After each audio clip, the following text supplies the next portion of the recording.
Russian forces should have learned harsh lessons from past failures, yet their critical logistics hub continues to operate, and smaller support points remain intact. Gains Russia once achieved around Pokrovsk are being decisively reversed. However, President Vladimir Putin appears unwilling to admit mistakes. Instead of ordering a withdrawal from Pokrovsk to preserve his forces, he continues to direct severely weakened Russian units to sustain relentless assaults. Putin's actions are turning the battlefield into a bloody slaughterhouse where Russian soldiers pay with their lives. Before diving into today's main content, comment 1 if you support Ukraine, 2 if you support Russia, or 3 if you're neutral. Now, let's return to the focus of today's video. Russia's latest offensive at Pokrovsk crashed headlong into what military experts call Ukraine's meat grinder, resulting in heavy Russian casualties, while Ukraine's robust defensive strategy continues to thwart every enemy advance. According to Euromaidan Press on September 30, Ukraine launched powerful counterattacks in the preceding days, expanding control around Pokrovsk by seizing key strategic positions. Ukraine's goal is clear and precise: reverse earlier losses when Russia captured small settlements around Pokrovsk, threatening encirclement. Simultaneously, Ukraine is cutting off supply lines to remaining Russian units, creating isolated pockets of troops unable to resist or retreat. This is the cornerstone of Ukraine's operational strategy to weaken and destroy the enemy. Throughout the past summer, Russian units exhausted themselves trying to capture small settlements around Pokrovsk. Severely weakened and awaiting reinforcements, they couldn't counter Ukraine's encirclement tactics, becoming trapped in areas they thought they fully controlled. Russia, undeterred, continues to deploy reinforcements to the battlefield. However, Ukraine's highly effective encirclement strategy has turned these reinforcements into easy targets, rushing into the meat grinder and being destroyed from a distance before reaching the isolated, exhausted units Ukraine has successfully trapped. Euromaidan Press reports that Russian reinforcements are now under intense Ukrainian fire, with no chance to advance. For the trapped Russian units, their time to survive is running out daily. The fiercest fighting is now centered at Dobropillia, per Euromaidan Press. While less strategically vital than Pokrovsk, Dobropillia remains a key town on a critical highway. Capturing Dobropillia would give Russia a significant advantage in supporting its ultimate goal of controlling Pokrovsk entirely.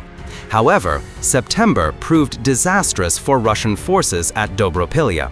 On September 12, Al Jazeera reported that Russia poured all efforts into attacking Dobropillia, yet the outcome was the opposite, with Russia losing more ground than it gained. According to the same source, Ukraine's armed forces commander-in-chief, General Oleksandr Syrskyi, stated that Russia captured only about 5.2 square miles in the area, but lost 10 square miles of previously held territory. Such a loss ratio is unacceptable for Russia and clearly demonstrates the effectiveness of Ukraine's tactical traps in the region.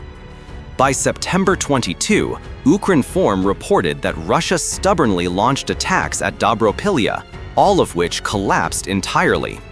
Ukraine's counterattacks inflicted heavy losses, while its encirclement strategy continued to sever Russian supply lines, effectively blocking reinforcements from entering the area. Dnipro Strategic Operational Group spokesperson Viktor Trehubov explained Russia's failure at Dobropillia. The enemy infiltrates with small groups through Ukraine's first defensive line, then consolidates these groups into a larger force, seizing positions and attempting breakthroughs. Next, they try to reinforce captured areas and deploy reinforcements. However, at some point, they falter.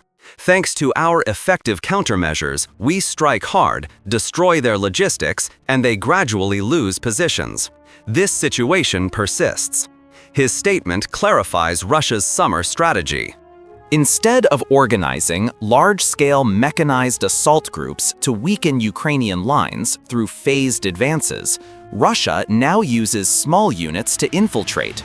These units, often just a few dozen soldiers, are tasked with creating small gaps in Ukrainian defenses before merging into larger forces to secure positions and widen breaches for subsequent attacks.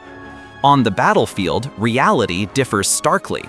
While Russia's small units may penetrate defenses, Ukraine quickly seals these gaps, isolating them in the areas they captured.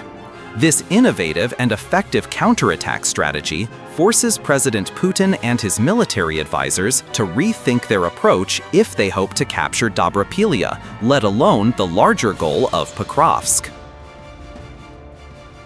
Returning to Euromaidan Press's September 30 report, Russian forces at Dobropillia are in a desperate state, clinging to the only settlement that could turn the tide, Novotoretske. Just weeks ago, Russia controlled this settlement, preparing to use it as a springboard for a multi-directional assault on Pokrovsk. Ukraine swiftly reversed the situation with a fierce counterattack. However, Novotoretske remains partially unliberated by Ukraine. Euromaidan Press notes that the area is now a gray zone, with Ukraine controlling only a few houses in the settlement. The rest of the town is constantly patrolled by Ukrainian unmanned aerial vehicles, UAVs, seeking and eliminating any Russian soldiers detected. Yet, Ukraine's incomplete control gives Russia hope of retaking Novotoretske. To do so, Russia must break through Ukraine's increasingly dense UAV network in the settlement. Eliminating Ukraine's UAV operators is Russia's only chance, but achieving that goal will cost dozens, if not hundreds, of Russian lives. President Putin seems willing to pay this steep blood price. He has deployed fresh reinforcements to Novotoretske to support the attack. However, with such high risks for such a small objective, the question arises: why is Russia pursuing this desperate assault? The answer is clear. It's about the encircled units mentioned earlier. Euromaidan Press states that retaking Novotoretske is Russia's only perceived path to reconnect with soldiers trapped across Dobropillia. These soldiers face relentless attacks whenever they emerge, forcing them to hunker down and hope for rescue. On September 26th, United 24 Media quoted General Syrskyi, revealing the remarkable success of Ukraine's isolation strategy and its critical importance against Russia's focused assaults on Pokrovsk. Syrskyi cited an anticipated Russian attack near the Kyiv River. Ukraine's response to that attack clearly illustrates the tactics applied at Dobropillia and across Pokrovsk. He said, "Anticipating this development, we redeployed units. The plan was to cut off the enemy group along the barrier line, Kyiv River. As a result, enemy units advancing deep into our territory fell into a pocket. Simultaneously, we closed that line with actions by airborne assault forces units from converging northern and southern axes. The enemy is trapped, and their destruction is underway. This is Ukraine's core counterattack strategy, and it's working brilliantly at Dobropillia." To gauge this strategy's effectiveness, Ukraine has created multiple cauldrons of Russian troops at Dobropillia, areas where Russian units are completely isolated, cut off from each other and external reinforcements. This is the situation Russia faces as it sends new troops to Novotoretske. However, these fresh Russian soldiers confront a terrifying reality during their assaults. Ukraine tightly controls all approaches to Russia's trapped pockets. UAVs patrol relentlessly, closely monitoring any Russian movement on these routes. Russian forces are under constant surveillance, with no chance to hide. Ukraine knows their positions and the routes they must take to reach comrades. The moment any reinforcement unit dares or foolishly advances, Ukraine strikes. UAVs swoop in, and advancing soldiers are eliminated from afar before reaching Ukraine's firmly established battle lines. As is typical in Ukraine's war, this is a meat grinder operating non-stop. President Putin is at a strategic impasse. Capturing Pokrovsk and Dobropillia is a must for him, and he will pursue them at all costs. However, Ukraine's isolation strategy is executed so well that Russia's small unit infiltration approach is no longer effective. No gaps remain in Ukraine's defenses for Russia to exploit, only routes Ukraine monitors closely and turns into kill zones for Russian forces. The pockets near Novotoretske may be trapped, but the reinforcements sent to rescue them are being decimated en masse. Russia's only progress is reaching a trench fortification near Novotoretske, yet this offers little hope. Some Russian reinforcements may reach that trench, but from there they have no options. All approaches to the pockets they aim to relieve are completely blocked, and escaping the trench without facing overwhelming Ukrainian UAV attacks is impossible, per Euromaidan Press. It may seem odd to mention trenches in a 21st century war. However, both Russia and Ukraine extensively use trenches to fortify defensive positions. Le Monde highlighted this in September 2023, noting that trench warfare has returned in Ukraine's conflict.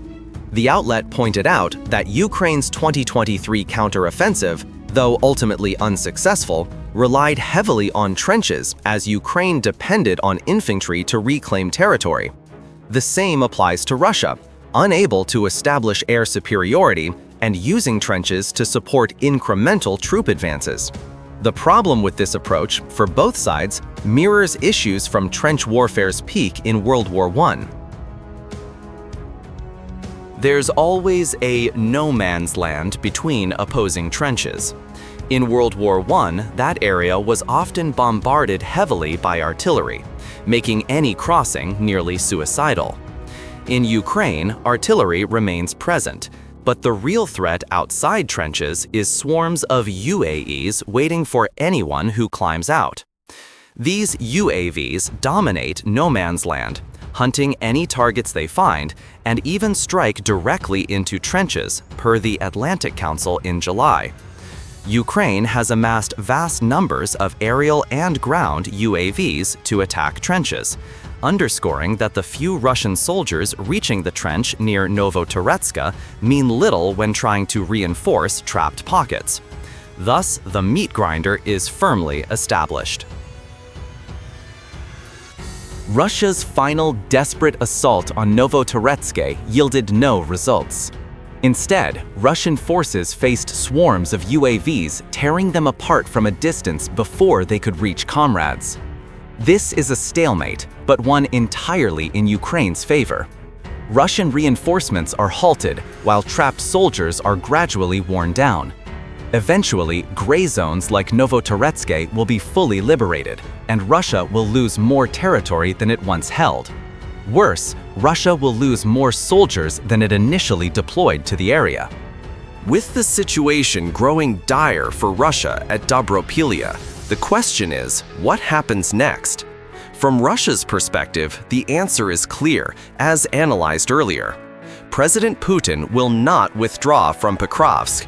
The Russian leader wants this city at all costs. Even as his forces are pushed back, he will keep ordering attacks.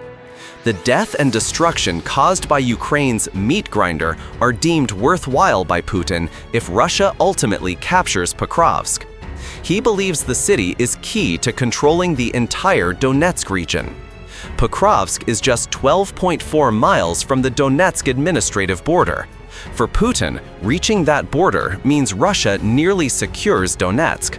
Thus, Russian attacks will persist, despite trapped units and reinforcements dying in droves. Ukraine's response will truly determine what happens next at Dobropillia and beyond Pokrovsk. One thing is certain: General Oleksandr Syrskyi is spending more time in the Pokrovsk and Dobropillia areas. This was evident on September 12 when UNN reported that Ukraine's Armed Forces Commander-in-Chief visited these areas to discuss the operational situation and issue specific directives to stationed units. This visit likely showed Syrskyi that his presence in the region is critical, which is why he will personally oversee operations at Pokrovsk and Dobropillia. Euromaidan Press notes, he frequently gathers corps commanders to discuss and plan next steps, responding to Russian moves and ensuring field forces have everything needed to complete their missions. Syrskyi will not allow command errors like those that let Russia approach Pokrovsk early in the summer offensive. Now, every Russian attack will face an almost immediate response to neutralize it. Beyond maintaining the new status quo at Dobropillia, Syrskyi and his commanders have shifted focus to new counterattacks. The next target is Volodymyrivka. The settlement itself has long been under Ukrainian control. On August 25th, the Institute for the Study of War, ISW, mentioned Volodymyrivka in a daily campaign assessment. Ukraine retook the settlement the previous day, liberating it from Russian control in another late August counterattack in the Pokrovsk area. This recapture was part of Ukraine's effort to prevent Russia from expanding its salient toward Pokrovsk in August. The plan succeeded. Russia's salient was broken, further isolating Russian units, and Volodymyrivka, once a potential springboard for Russia's attack on Pokrovsk, became a base for Ukraine's next counterattacks. That's exactly what Ukraine plans to do now with control over Volodymyrivka. Under Syrskyi's command, per Euromaidan Press, Ukraine will focus on settlements near Volodymyrivka. The idea is to create another impenetrable wall to block Russian reinforcements from reaching trapped pockets deeper in Dobropillia. Beyond this barrier, Ukraine aims to secure gray zones like Novotoretske to fully liberate these settlements.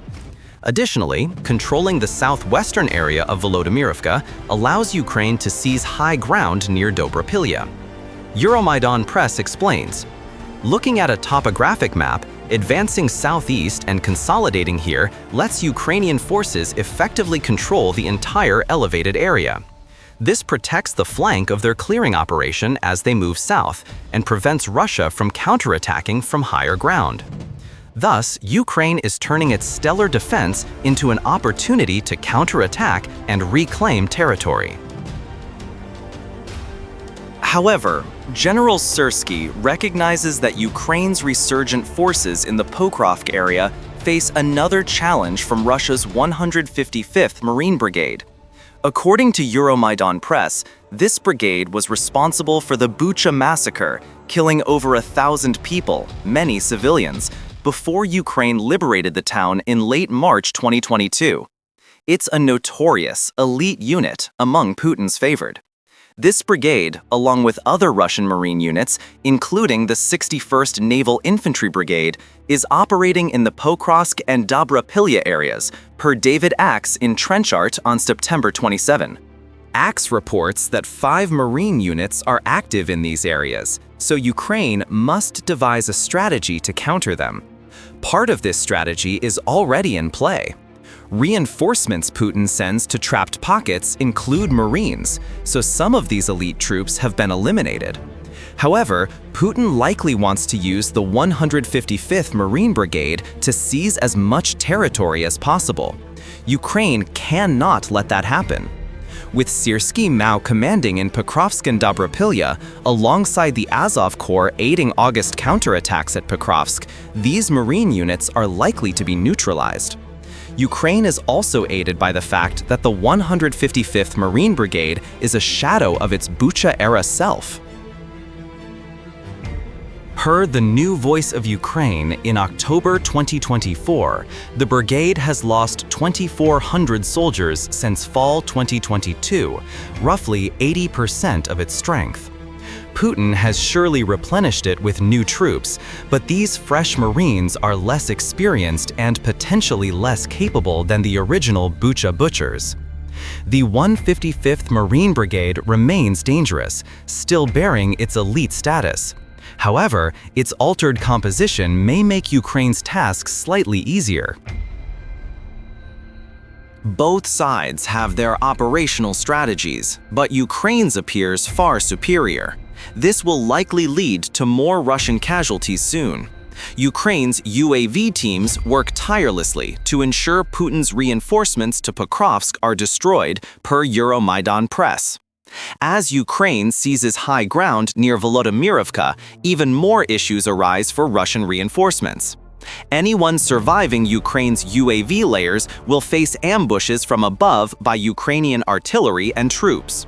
Ukraine's strategy will likely increase Russian casualties in 2025, as Russia has already lost vast numbers in Ukraine's meat grinder.